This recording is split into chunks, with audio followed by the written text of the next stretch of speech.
Welcome back to The Lead. I'm Jake Tapper. More on our world lead now. The hunt for 300 kidnapped girls in Nigeria and how the government there has limped into action to find them. The terror group that took those students from their school, Boko Haram, is known as Nigeria's Taliban. They've declared war on Western education and have slashed and burned and blasted their way through villages and schools before demanding that citizens convert to their particular perverse form of Islam or die. Still, the State Department under Hillary Clinton reportedly did not seem convinced that they belonged on the terror list.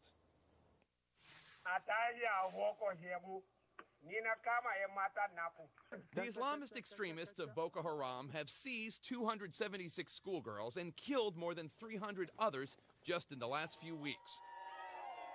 And they've done it all in the name of establishing an Islamic state in Nigeria. Boko Haram sure sounds like a terrorist group. We have killed countless soldiers, and we're going to kill more. Long before the kidnappings, Boko Haram was a vicious organization. The name means Western education is sinful, and it's carried out attacks in Nigeria for more than a decade, responsible for thousands of deaths since 2009, including a brutal attack at a boarding school last year that killed 20 students. The seizure of these young women by this radical extremist group, Boko Haram, is abominable, it's criminal, it's an act of terrorism, and it really merits the fullest response possible, first and foremost from the government of Nigeria.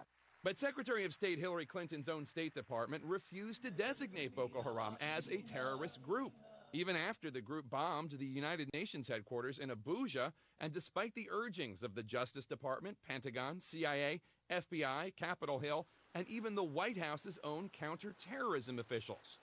Why? State Department officials say it's complicated. There was a major discussion on whether this should be done and why. I won't reprise it all here, but there was a concern that putting Boko Haram on the foreign terrorist list would, in fact, raise its profile, give it greater publicity, give it greater credibility, help in its recruitment, and also probably drive more assistance in its direction. In June 2012, the State Department did add several of the group's members to the terrorist blacklist, including its leader. Nigeria is no longer a big deal to us. As far as we are concerned, we will now comfortably confront the United States of America. But they still held off on designating the group as terrorist.